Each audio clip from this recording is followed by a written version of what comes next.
tanpa berlengah masa lagi, masa yang ditunggu-tunggu, dengan segala hormatnya dipersilakan Profesor Soleha kita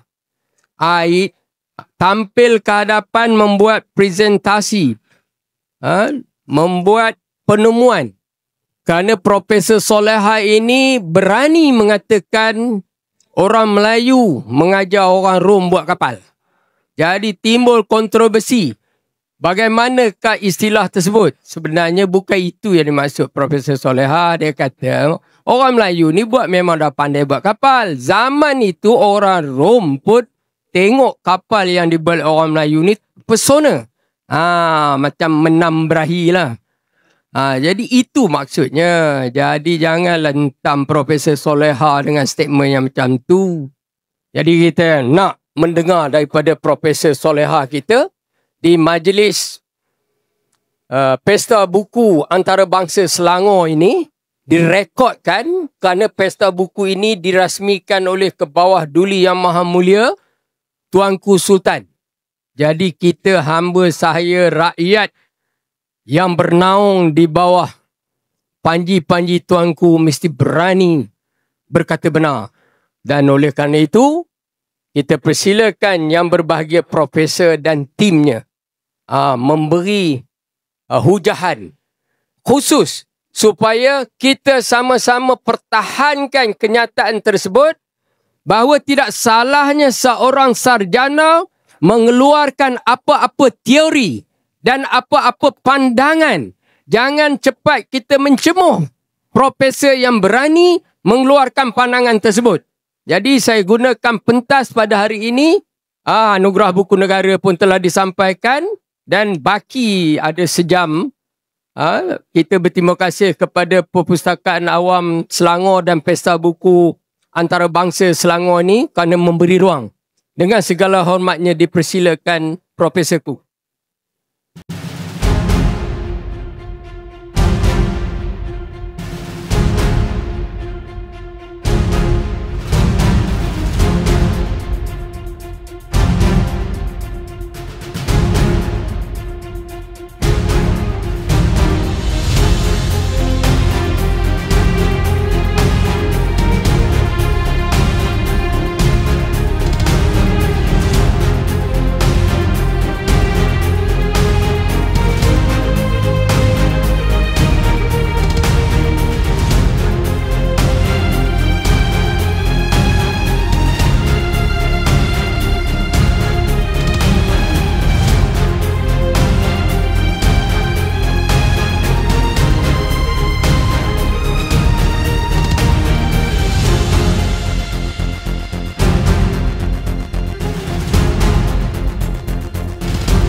Allahu Akbar.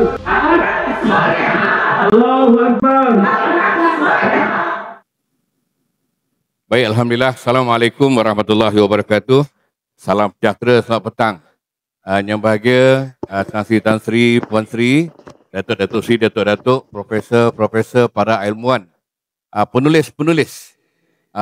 Alhamdulillah kita memanjatkan kesyukuran kepada Allah SWT. Petang ni kita dapat bersama-sama dalam satu sesi slot bual bicara bersama dengan Profesor Dr. Soleha. Yang tak asing lagi kepada ramai daripada kita lah ya. Jadi saya rasa tak perlu saya perkenalkan yang bagi Profesor. Tahniah kepada pihak pengajar yang mengajukan sesi petang ini untuk mendekatkan, merakyatkan ilmuwan kepada masyarakat. Kadang-kadang ilmuwan dia berkisar dalam universiti saja. Dia berkisar dalam bilik ekon. Tapi hari ini dengan penganjuran buku ni kita dapat melihat ilmuwan turun padang bersama dengan rakyat. Alhamdulillah. Lebih tepukan pada penganjur dulu. Terima kasih. Baik, Alhamdulillah saya kenalkan sedikit saja yang kita dah maklum bahawa Profesor Salihah ini merupakan anak Kelantan dan pengajar di UIA dah 25 tahun. Bermula daripada 1995. Prof, baik, bidang terakhir dalam bidang PhD ni ialah dalam bidang falsafah tata bahasa Arab. Jadi kadang-kadang kita tertanya-tanyalah bagaimana orang yang bercakap tentang sejarah ini sedangkan latar belakangnya falsafah tata bahasa Arab ya berminat dalam bab-bab sejarah. Jadi kalau kita tengok tata bahasa Arab ni dia bukan bermula daripada zaman Nabi Muhammad SAW. Nun jauh ke belakang lagi daripada zaman Nabi Adam dan telah termaktub dalam Lauh Mahfuz. Ya, tulisan bahasa itu sudah disebut. Jadi saya nak tanya Prof Salihah lah ya. Kalau kita bercakap tentang kejadian manusia lah. Boleh tak kalau Prof ulas sikit lah macam mana sebelum kita masuk bab bahasa ni, kita minta Prof ulas sikit tentang apa asal usul manusia ni. Macam mana manusia itu lahir, adakah dia telah wujud sebelum segala-galanya yang ada di makhluk yang ada di atas muka bumi atau bagaimana. Kemudian kita pergi kepada daripada Nabi Adam, genealogi itu turun sampai ke bawah sikit lah ya. Dan di mana duduknya orang Melayu, kalau kata nak kata Melayu lah. Kerana relevannya Prof ni dalam setahun ni banyak bercakap tentang Melayu dalam alam Nusantara ini ataupun kita sebut alam Melayu. Jadi persilakan Prof. Bismillahirrahmanirrahim. Auzubillahi Bismillahirrahmanirrahim. Wassalatu wassalamu ala asyrafil anbiya'i wal mursalin wa ala alihi wa sahbihi ajma'in. Amma ba'd. Assalamualaikum warahmatullahi wabarakatuh. Terima kasih kepada Tuan Moderator Profesor Dr. Sufyan. Dan terima kasih kepada penganjur Datuk Dr. Hassan dan tim atas pameran yang bermutu ini. Saya diberi kesempatan untuk menerangkan apa yang kajian saya dapati selama saya berada di selepas saya melakukan PhD. Ya, berbalik kepada soalan Prof Sufyan tadi, saya berpegang kepada Al-Quran. Dalam surah Al-Baqarah ayat 30 hingga 31, Allah Subhanahu wa taala berfirman, "Wa idz qala rabbuka lil malaikah inni ja'ilun fil ardi khalifah qalu ataj'alu fiha man yufsidu fiha wa yasfiku ad-dima wa nahnu nusabbihu bihamdika wa nuqaddisu lak qala inni a'lamu ma la ta'lamun." Ayat ini menunjukkan bahawasanya Allah Subhanahu wa taala memberitahu kepada malaikat bahawasanya sekarang ini aku sedang mencipta seorang khalifah. Aku sedang mencipta seorang khalifah. Bagaimana ayat ini boleh mengaitkan dengan bidang saya, bidang nahu, apabila Allah Subhanahu wa taala menyebut inni ja'ilun. Kena ingat sebelum itu wa idz qala rabbuka lil malaikah. Iz qala itu bermakna uzkur. Sebutlah kamu wahai Muhammad. Uzkur itu ditujukan kepada Nabi Muhammad SAW. Kerana Quran itu diturunkan kepada Nabi Muhammad SAW. Jadi Allah Ta'ala berbicara dengan Nabi Muhammad. Wa idz qala rabbuka lil malaikah. Wahai Muhammad, sebutlah ketika Tuhan kamu berkata, inni ja'ilu fil ardi khalifah. Sesungguhnya aku. Ini itu ada tu taukid. Sesungguhnya aku ini ja'ilun. Ja'ilun dia menggunakan kaedah fa'al mudhari. Fa'al mudhari dalam kaedah nahwu bermaksud sekarang, bukannya lepas. Maksudnya aku sekarang ini sedang mencipta seorang khalifah. Lepas tu malaikat berkata, qalu, mereka tu berkata, malaikat tu jamak, ataj'alu fiha, kamu nak menciptakan lagi ke wahai Rabbal Jalil? Malaikat menggunakan perkataan Hamzah. Hamzah itu bermaksud sekarang. Kamu nak menjadikan lagi ke wahai Rabbal Jalil? Ataj'alu fiha? Malaikat tidak menggunakan perkataan hal. hal betul juga, tapi hal itu bermaksud yang dah lepas. Tetapi dalam Quran disebut hamzah. Ataj'alu fiha man yufsidu fiha wa yasfiku dima. Mereka yang menumpahkan darah dan merosakkan bumi ini. Perkataan merosakkan bumi ini dan menumpahkan darah menunjukkan makhluk yang dicipta sebelum itu mempunyai daging dan darah.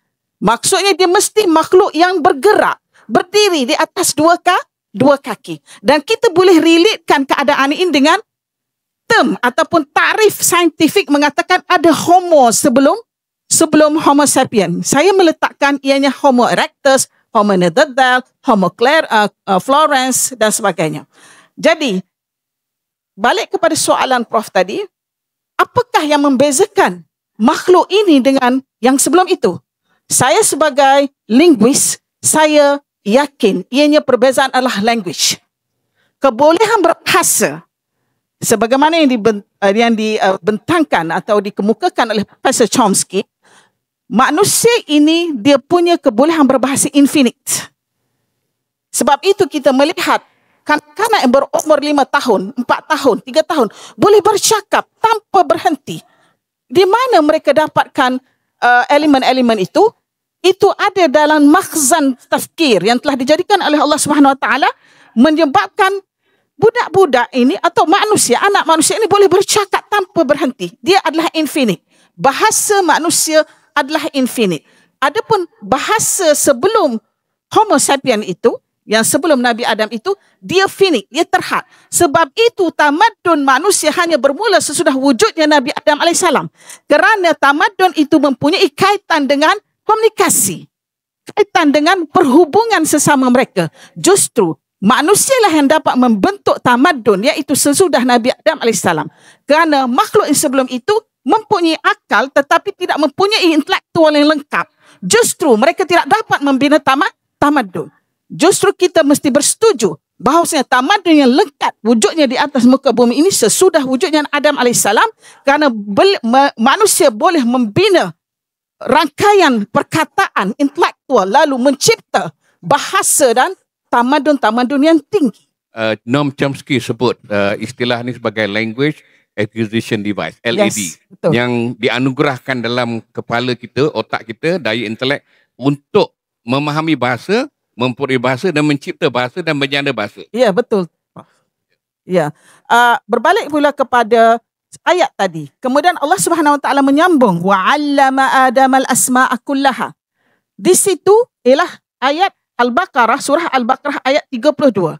Yang mana Allah Subhanahu Wa Taala menceritakan lagi siapakah nama khalifah yang aku jadikan itu. Jadi macam mana ada kaitan ayat yang 31 dan 32 itu? Perkataan wow. Dalam ayat 32, kalau tuan-tuan tengok dalam Al-Baqarah, ada wow. Wow itu menunjukkan huruf ataf. Ataf bermaksud cerita yang diceritakan di atas tadi bersambung dengan cerita di bawah. Justru makhluk yang diciptakan oleh Allah Subhanahu Wa Taala yang bernama khalifah itu bernama Adam alaihissalam. Adam, Nabi Adam alaihissalam. Sebab dia sebut wa 'allama Adam al-asma'a kullaha, dan diajarnya Nabi Adam itu segala nama-nama yang terdapat di syurga pada ketika itu. Justru kita faham di sini inilah proses pembelajaran yang paling pertama sekali, yang paling awal sekali yang diciptakan oleh Allah Subhanahu Wa Taala, di mana Allah mengajar Nabi Adam nama-nama. Ini adalah proses pendidikan yang kita namakan ialah early education, kepada training atau early training kepada makhluk yang diciptakan itu.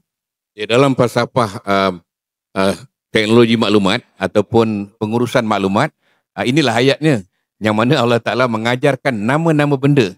Jadi itu adalah falsafah prinsip kepada pembinaan maklumat. Yeah. Kalau hari ini kita bercakap pasal pembinaan maklumat, information technology, information management, dan itu semua MSI, management system information, itu semua terletak dalam ayat yang disebut ni tadi. Ya, betul. Okey, berbalik pula soalan Prof tadi, bagaimanakah muncul nama-nama sesudah Nabi Adam AS? Justru di sini saya telah mungkin saya boleh berdiri tuan. Okay.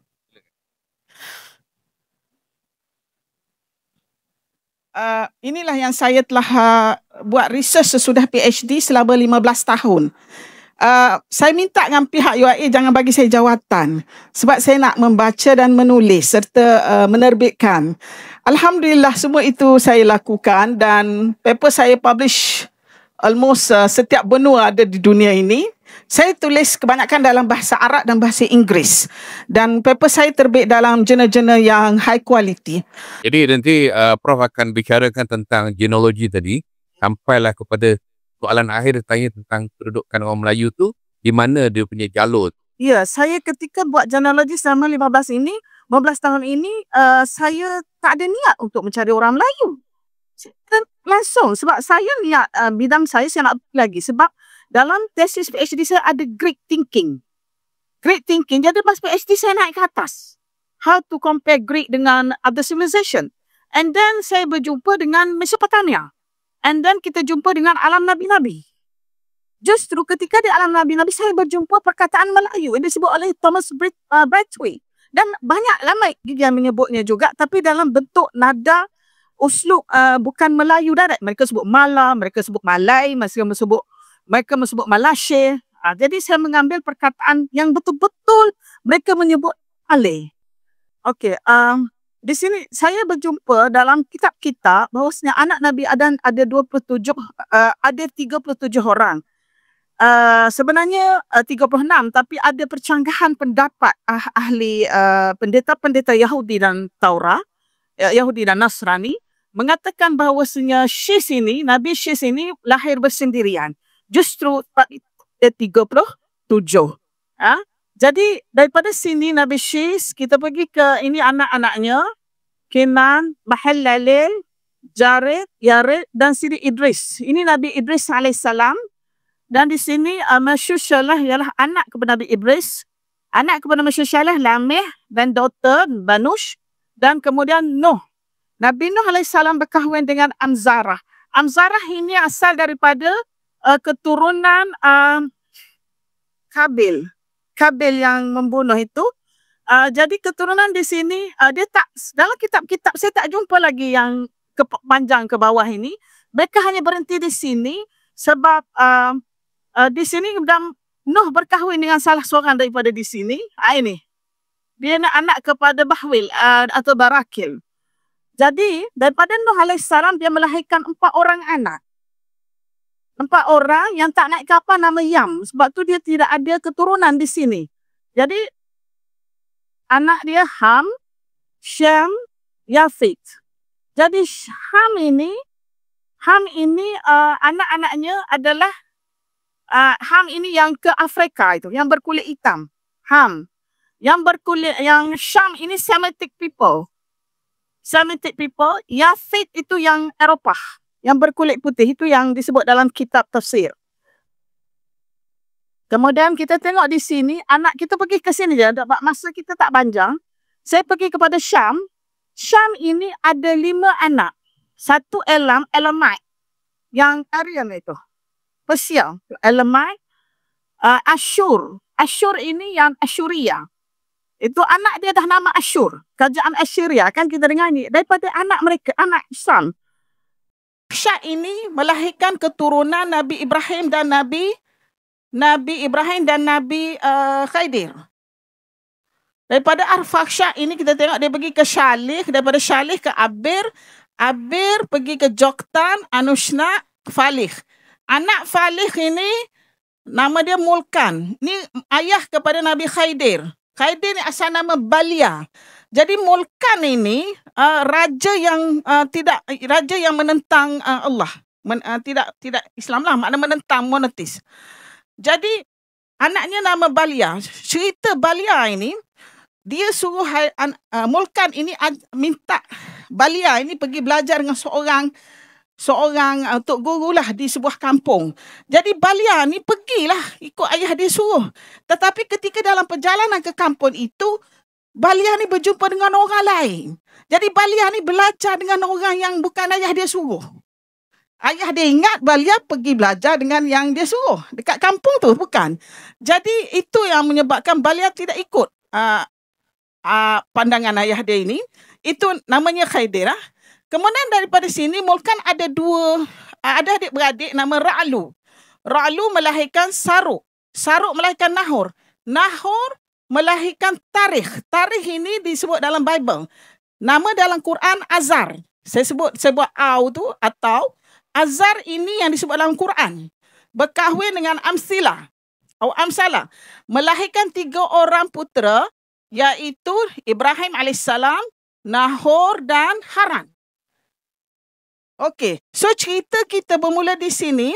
Ibrahim AS ini, anak sulung dia Nahor, yang kedua Haran, yang ketiga Ibrahim. Jadi mereka ini, Nahor, Haran ini kabilah-kabilah besar, raja-raja. Ya, Ibrahim mempunyai 4 orang isteri. Sarah, Hajar, Keturah dan Hajur.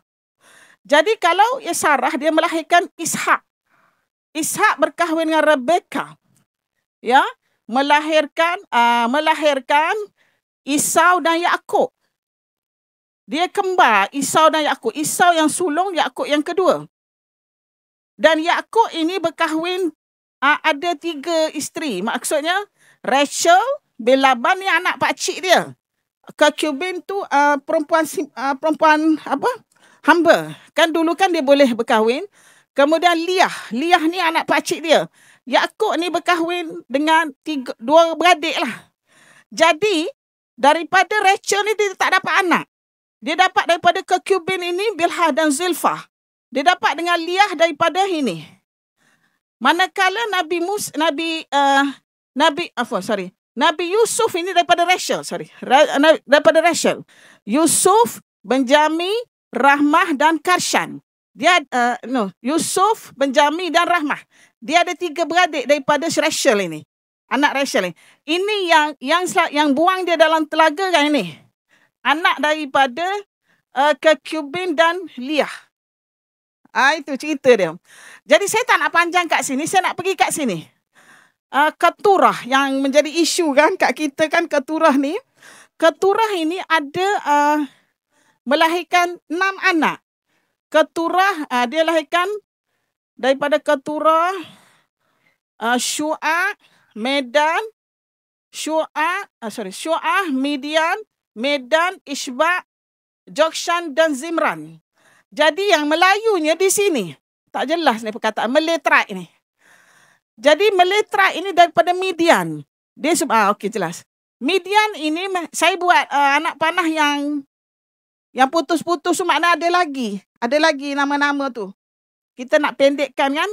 Jadi Midianite people, daripada Midianite people lahirnya Meletrites.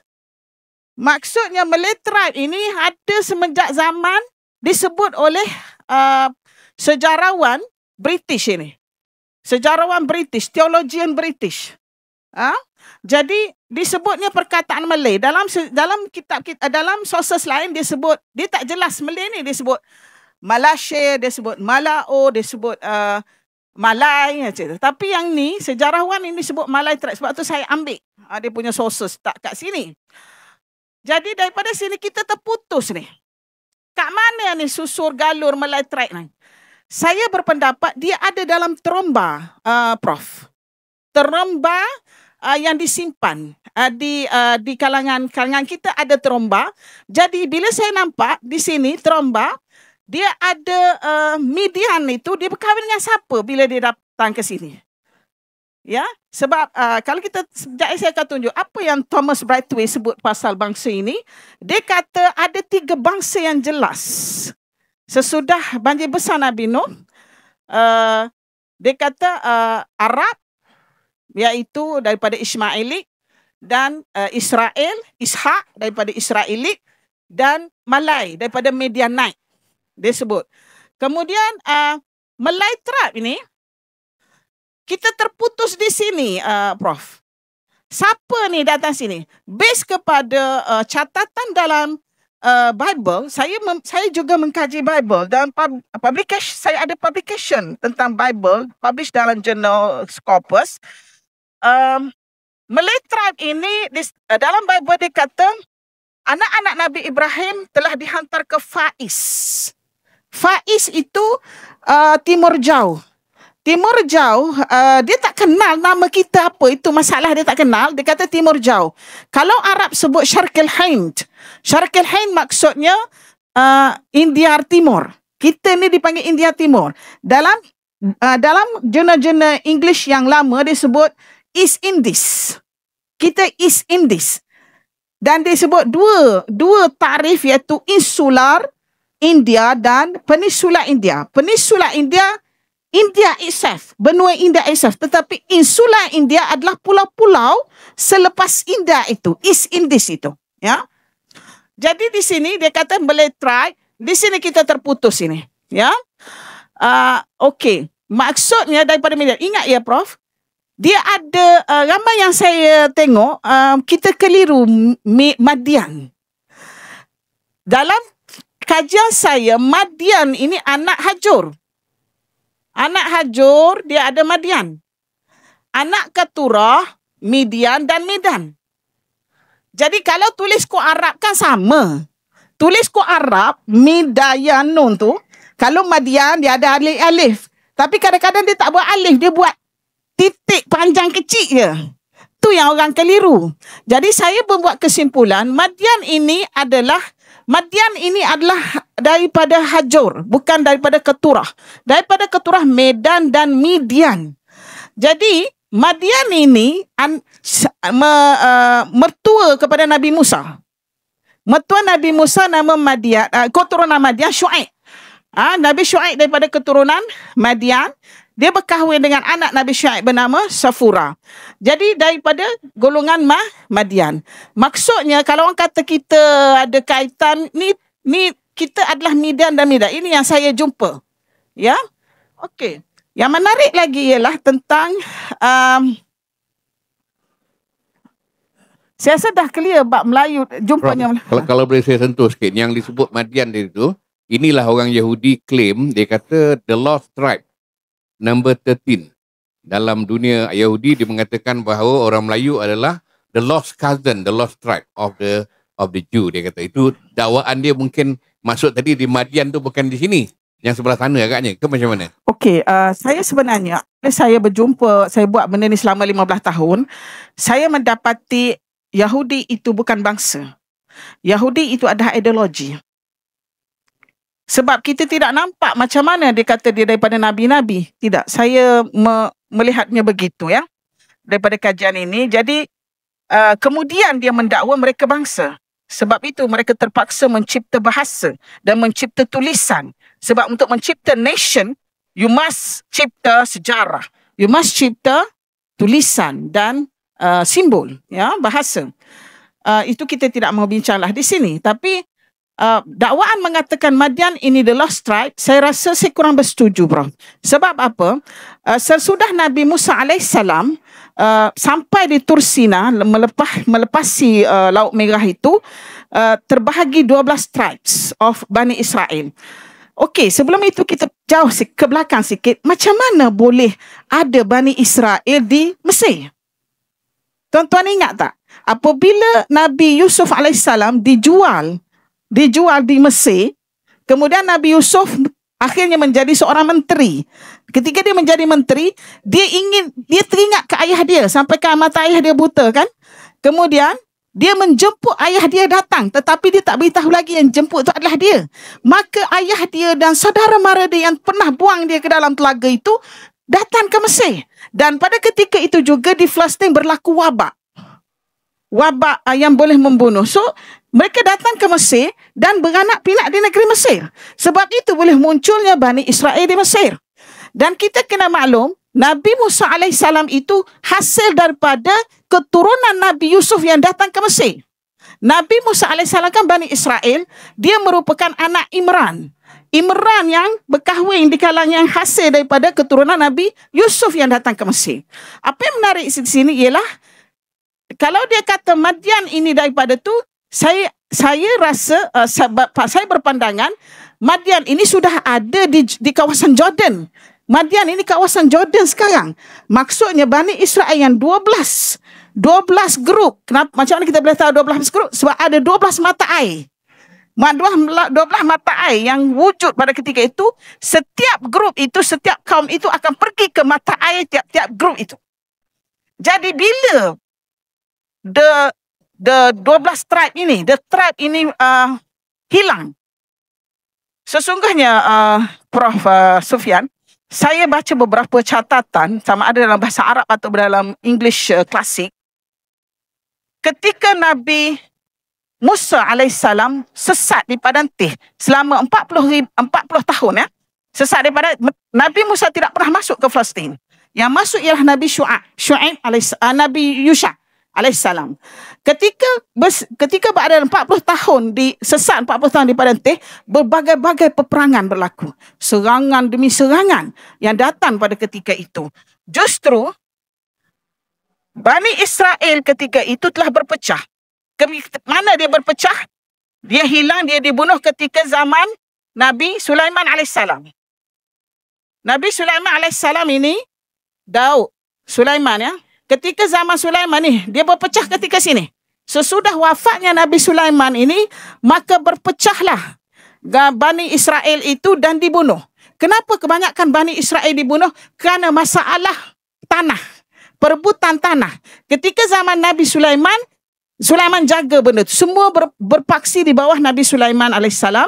Tetapi apabila wafat Nabi Sulaiman, maka pelantikan ni, golongan ini telah tidak dipercayai oleh orang ramai pada ketika itu, dan masalah perebutan tanah. Dan ramai daripada mereka telah dibunuh. Bani Israel yang daripada 12 tribe itu. Dan ada tribe yang telah melarikan diri daripada Palestin ke kawasan lain. Dan katanya, saya pun ada juga data itu, tapi saya tidak boleh mengatakan iya, ya. Data itu ada menyebut datang ke timur. Daripada 12 tribe itu datang ke timur. Maksudnya, Prof Sufian, yang datang ke timur ini, sefaham kita sekarang ada dua grup. Satu grup daripada Midian ini telah datang ke sini. Ini disebut dalam Bible dan juga disebut dalam kitab. Kitab Tabari telah menyebut bahawasanya Nabi Ibrahim alaihissalam telah mengarahkan Midian dan Midian datang ke timur. Ramailah yang mentafsirkan ke timur tu mana, ada yang kata Kurusan, kan timur juga itu, ada ke Iraq. Dan tapi kita diperkukuhkan lagi maklumat dalam tulisan Bible itu dalam Genesis, Faiz. Bila disebut Faiz, makna timur jauh. Kita ini adalah timur jauh. Itu bukti yang kita dapat. Dan banyak lagi dalam kitab-kitab lain, ya, yang menyebut tentang memang ke sini. Kenapa ke sini ni penting? Kenapa mereka suka sangat datang ke sini, Prof? Kerana di sini kawasannya banyak makanan, satu. Kawasan di sini teduh. Banyak pokok-pokok. Dan banyak kayu-kayu hutan yang boleh dibuat untuk ubat-ubatan dan awitan. Itu. Sebagai contohnya, barus, gaharu. Itu. Ya, jadi kalau kita tengok gaharu itu, dia punya equinox dia daripada Sumatera sehingga ke Champa, sehingga ke Vietnam, itu kawasan equinox tumbuhnya gaharu. Sebab itu ini dikenali sebagai bumi kayu gaharu. Dia adalah Mala. Sebab itu mereka menamakan kita ini Mala people. Itu. Jadi back kepada cerita ni, di sini terputusnya. Dan apabila mereka datang ke yang the lost tribe itu ada. Walaupun dalam buku Majid Khairbait, dia menyebut dalam buku kitabnya Ta'sirul Arabiyah wa Usuliha, dia menyebut bahawasanya sudah konsensus ulama telah bersepakat Bani Israel itu semua sudah dibunuh. Tetapi ada catatan lain menyebut mereka datang ke timur. Itu. Saya rasa itu saja untuk ini. Okay. Baik, terima kasih. Banyak yang telah dikupas panjang. Saya tak pasti sama ada kita ada ruang untuk sesi soal jawab. Tapi saya nak tanya Prof, di Pulau Pinang ada satu kawasan perkuburan Yahudi. Jadi bila Prof sebut tadi Al-Hind tu, bila disebut Hindi, East Indies tu maknanya Hindia Timur, bukan India Timur. Hindia. Hindia Timur. Seperti mana yang Inggeris ada syarikat Hindia Timur itu, maknanya Far East company lah yang diwujudkan. Jadi ada apa-apa maklumat mengenai wujudnya satu tanah perkuburan di Pulau Pinang tu namanya perkuburan Yahudi. Adakah orang Yahudi tersesat sampai, maksud saya mungkin Bani Israel tadi lah yang sampai kita tahu dah wujud satu tempat yang namanya tanah perkuburan ditulis Yahudi lah di Pulau Pinang. Okey, Prof. Sebenarnya Yahudi yang saya maksudkan ni sudah lama. Yahudi yang ada perkuburan itu baru. Ya, sebab Yahudi yang datang perkuburan itu, mereka sudah menamakan diri mereka bangsa. Dan kita kena maklum, dekat Thailand itu ada sebuah pulau. Dia Pulau Krabi, dan atas Pulau Krabi itu didiami oleh Yahudi. Yahudi daripada Israel itu, mereka datang ke tempat itu. Jadi mereka sudah tahu, mereka sudah ada di sini. Walaupun kita tidak ada hubungan dengan Israel, tetapi ini baru dibuat sesudah kita merdeka. Tetapi sebelum ini sudah ada mereka ini datang ke sini. Dan kita ada dekat, saya ingat saya di Genting Highlands ke apa, ada memang mereka ada di sini. Kita Malaysia tidak close 100%, cuma dalam data, dalam kita punya pasport je sesudah kita merdeka. Tetapi sebelum itu mereka sudah ada di sini. Dan kena ingat Prof Sufian, Pulau Pinang itu semasa saya ada baca satu catatan, Pulau Pinang itu merupakan pelabuhan yang sibuk. Sehingga kan banyak kapal-kapal yang berlabuh di situ. Antaranya kapal-kapal dari Mesir berlabuh di situ. Kalau kapal dari Mesir sudah datang, mana kapal-kapal di tempat lain pun sudah datang. Masa itu tidak ada lagi orang Yahudi tak boleh datang. Tidak ada. Maknanya kalau ada kubur orang Yahudi pun di Pinang itu, tidak jadi masalah kerana mereka telah datang sebelum termaktubnya yang kita buat dalam pasport itu, dalam perundangan kita. Jadi maknanya kalau kita teliti balik daripada sejarah kejadian manusia yang dikatakan Adam itu wujud selepas adanya makhluk-makhluk lain. Sebelum manusia berdaging dan berdarah. Berdaging berdarah. Ya. Jadi yang tu dia kata homo tadi kan. Ya, itu yang saya faham daripada kajian saya. Jadi dalam makhluk terbaik yang Allah telah cipta ni ialah laqad khalaqnal insana fi ahsani taqwim. Jadi manusia adalah sebaik-baik kejadian. Ya. Kalau kita diberi gambaran jin ni mata dia macam mana, tinggi dia macam mana, maknanya tak cantik lah dengan perut kembung, dengan warna hijau, dengan bersisik seumpamanya, itu adalah makhluk Tuhan juga. Dan telah wujud sebelum manusia ada. Ya, Prof. Kalau kita tengok dari sudut skeleton dia dengan dia punya skull dia, saya ada buat dalam buku saya yang terbaru, akan keluar ni 2025 ni by DBP, Lingua Revolution and Human Civilization, Its Impact on Indigenous Culture. Saya buat perbandingan di antara skeleton, bagaimana skeleton manusia Homo sapien dan skeleton bukan Homo sapien, makna makhluk sebelum itu. Skeleton bukan manusia ni dia kasar. Kasar, kemudian agak menunduk sikit, kemudian dia macam beruk sikit. Kemudian dia punya skull dia keras. Skull dia besar, keras, tapi otaknya kecil. Otak dia kecil. Maksudnya dia tidak dapat membina tamadun, itu logik. Betul lah Allah Subhanahu Wa Taala kata language sahaja yang dapat membongkar intelektual manusia itu. Justru makhluk yang mempunyai skull yang keras dan besar ini, tetapi otaknya kecil, tidak mampu membina tamadun. Benda itu benar. Baik. Jadi kalau kita ambil kejadian manusia tu daripada satu tahap turun ke bawah-bawah ni mesti ada bahasanya kan? Jadi kalau kajian Prof dalam tata bahasa Arab ni umpamanya, sebelum Arab tu ada Aramaik ke, ada bahasa-bahasa yang sebelum daripada sampai kepada tahap yang disebut sebagai bahasa Arab. Okey, soalan yang menarik. Sebenarnya ini adalah satu perbincangan di kalangan intellectuals international itu sekalipun tentang sejarah bahasa. Apakah bahasa yang dipertuturkan oleh Adam AS? Adakah bahasa Arab atau bukan bahasa Arab? Okey, saya nak bagi satu contoh. Jika kita mengatakan, saya nak bagi contoh dulu, saya tak nak terus bagi kata bahasa tertentu, okey? Sebagai contohnya, kita sebut itu Aram kan? Aram itu anak kepada Sam. Anak kepada Sam tadi, ini Aram. Aram anak kepada Sam, inilah lahirnya bahasa Aramaik. Bahasa Aramaik. Bahasa Aramaik ini adalah bahasa yang dipertuturkan oleh Nabi Isa AS.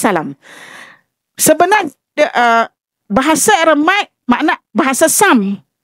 Bahasa anak Sam. Nampak tak, Prof? Jadi dia dituturkan oleh Nabi Isa. Isa speak Aramaik.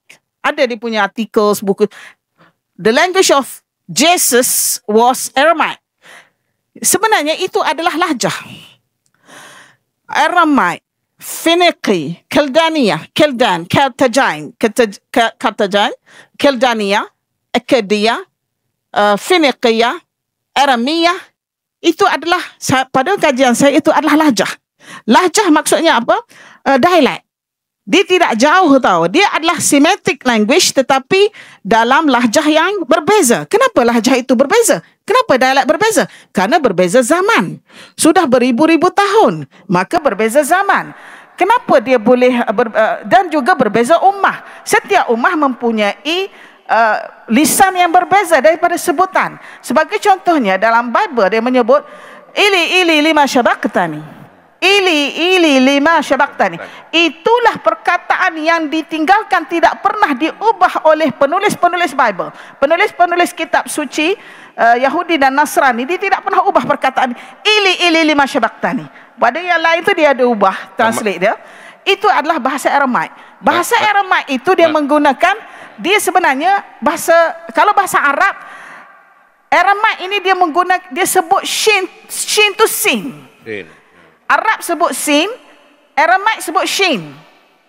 Jadi sebab tu dia kata ili lima syabaqtani. Itu ketika yang maksudnya ketika dikatakan Nabi Isa tu kononnya disalib, lalu dia menyebutkan eli wahai Tuhanku, why have you forsaken me? Yes.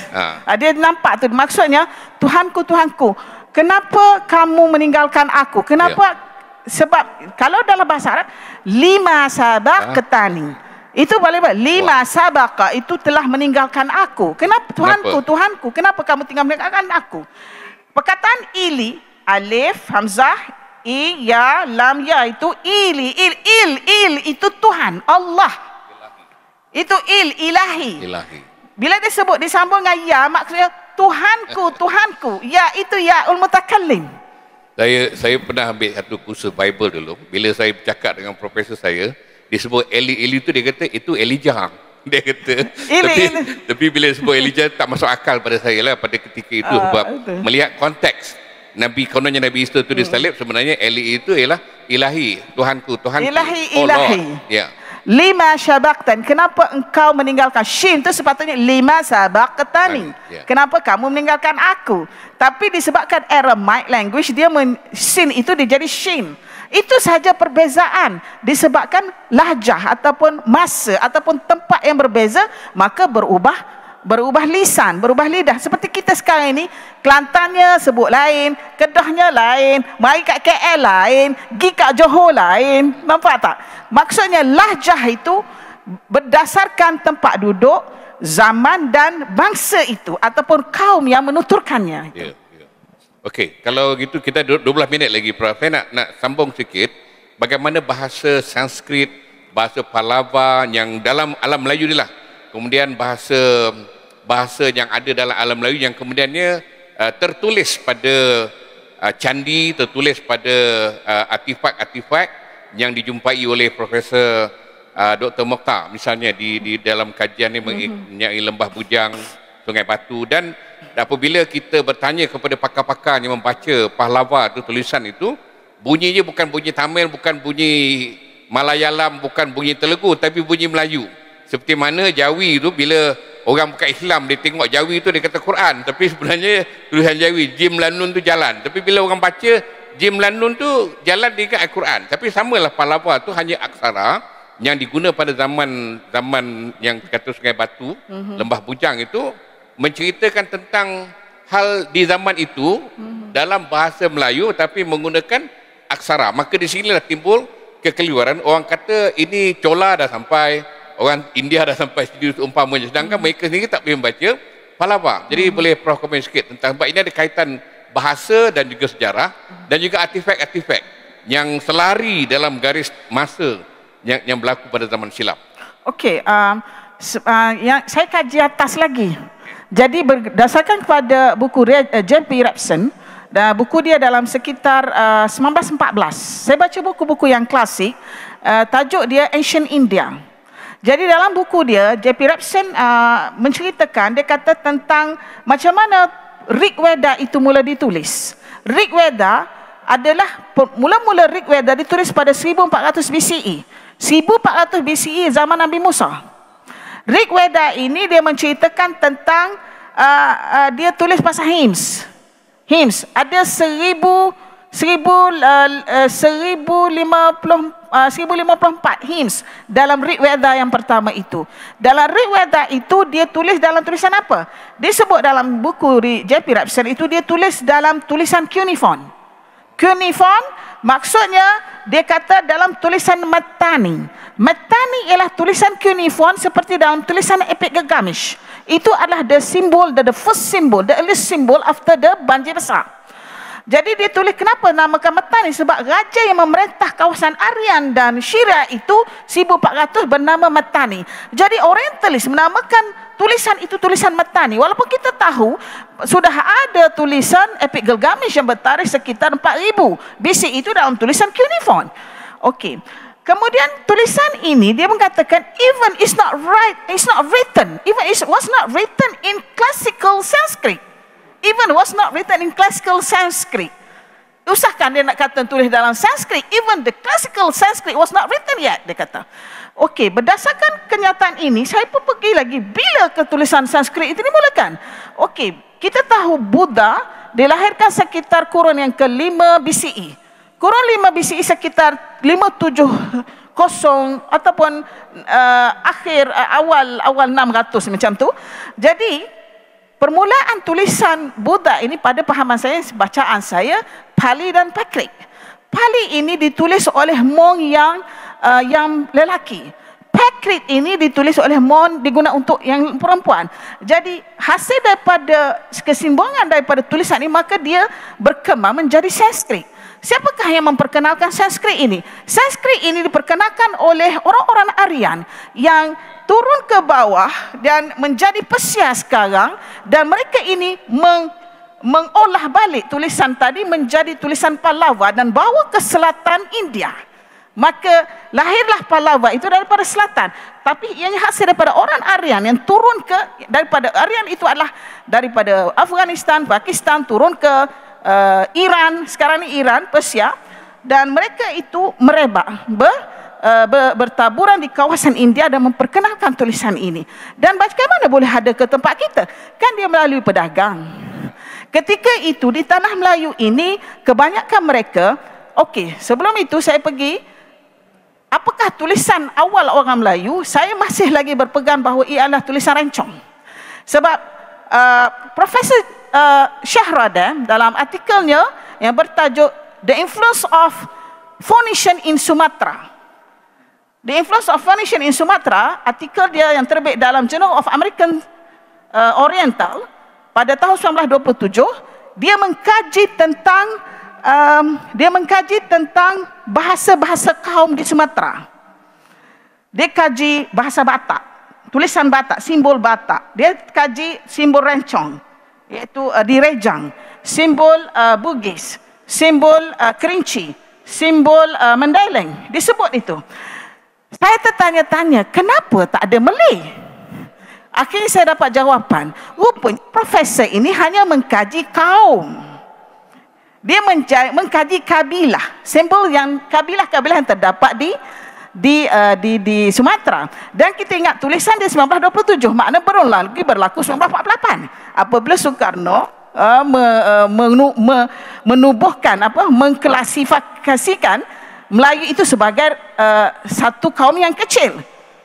Saya melihat profesor ini dia melihat itu adalah deutero, maksudnya protonya adalah Malay, semua itu adalah Malay. Dia hanya mengkaji kabilah, sebab itu dia tidak menyebut Malay. Nampak tak? Adapun bila datangnya sistem daripada yang dibuat oleh Presiden Soekarno yang mengatakan dia membahagikan ini adalah kawasan Jambi, Palembang, Melayu, ini kawasan ini adalah baru. Pembuatan itu adalah bertujuan untuk geopolitik. Okey. Adapun itu tulisan yang awal saya pegang. Dia adalah tulisan rencong dan Batak yang mempunyai influence by definition. Kalau kita tengok tulisan dia seperti sophisticated. Saya suka tengok tulisan rencong itu. Maksudnya pemikirannya begitu. Tetapi profesor itu menyebut jika ada perbezaan sikit dari sudut susunan itu normal. Sebab pemikiran manusia itu berbeza apabila berubah masa. Kemudian bila kita jumpa Pahlawa, dia adalah hasil daripada pedagang-pedagang yang datang. Macam Prof Mokhtar, dia bukan saja jumpa tulisan Pahlawa, dia juga tulisan Arab. Dia tulis Ibnu Battuta, ada dekat tulisan tu batu tu, Farjan ke apa itu Arab. Maksudnya bangsa-bangsa lain telah datang ke tempat itu dan telah menetap di situ dan telah meninggalkan tulisan, menunjukkan mereka telah datang. Adapun Pahlawa itu sudah ada daripada pedagang. Selain daripada itu, kita kena maklum ketika zaman Sriwijaya, kenapa tulisannya adalah tulisan Sanskrit? Sebagai contohnya, surat yang dihantar ke Khalifah Umar Abdul Aziz oleh Indah Warman yang disebut oleh artikel yang disebut oleh SQ Fatimi. Dia mengatakan surat itu dihantar di dalam tulisan Sanskrit. Apa yang dituliskan? Maharaj. Kenapa kita boleh tahu dia tulis dalam Sanskrit? Apabila diterjemahkan kepada tulisan Arab, Malikul Muluk. Malikul Muluk maksudnya Maharaj. Maharaja maknanya tulisan itu ditulis dalam tulisan Sanskrit. Macam mana kita tahu ada surat tu, Prof? Surat itu kita boleh terjumpa, tuan-tuan dan puan-puan, apabila Al-Jahiz menulis dalam kitab Al-Hayawan, dia tulis pasal gajah. Dia tulis pasal gajah. Macam mana dia tahu? Macam mana Jahiz boleh tahu ada gajah? Dia kata ada satu surat daripada Timur Jauh, cerita pasal gajah. Dan gajah ini, dia cerita dalam surat itu, aku adalah raja segala raja, di negeri aku ini ada 1000 gajah, dan ada pokok badam, ada pokok limau nipis, 12 farsakah. 12 farsakah bau dengan bauan harum, negara kami aman. Jadi Jahiz jumpa surat itu dalam dewan yang ditinggalkan sesudah Muawiyah meninggal, wafat, dan sesudah raja Umar Abdul Aziz dapat surat itu dan diceritakan dalam buku Al-Jahiz itu. Itu yang kita boleh tahu macam mana ada surat yang dihantar Indah Warman kepada Umar Abdul Aziz. Dan manuskrip itu ada di Spain, ada di Spanyol dan ada di Turki. Masya Allah. Banyak lagi yang boleh kita kupas tapi tidak cukup masa untuk petang ni. Tapi dalam alam Melayu ni sebelum adanya Jawi, ada Kawi. Sebelum Kawi ialah Rencong. Tapi zaman tulisan Kawi ni tak lama, pendek aja. Apabila Islam datang sampai ke sini, maka tulisan Persia yang dikata Jawi itu telah menjadi bahasa Melayu, dijadikan tulisan bahasa Melayu dan menjadi bahasa ilmu dan bahasa penyampaian dalam bentuk tulisan menyebar ke seluruh Nusantara, seluruh alam Melayu. Baik, kita mungkin ada masa lain untuk kita sesi soal jawab. Terima kasih banyak-banyak pada Prof ya. Untuk pengetahuan tuan-tuan dan puan-puan, insya-Allah pada 6, 7 dan 8 hari bulan kami akan mengadakan program Hadarat Salihat yang bertempat di Crown Plaza Hotel untuk batch yang kedua. Jadi untuk batch yang pertama kami telah lakukan 3 minggu yang lepas dan mendapat sambutan yang hangat. Dan untuk kali ini kami terdapat permintaan untuk meneruskan modul yang sama. Dan kami akan mulakan pada 6, 7 dan 8 di Plaza Hotel. Tuan-tuan dan perempuan siapa yang berminat boleh register bersama dengan Mindheart Mastery.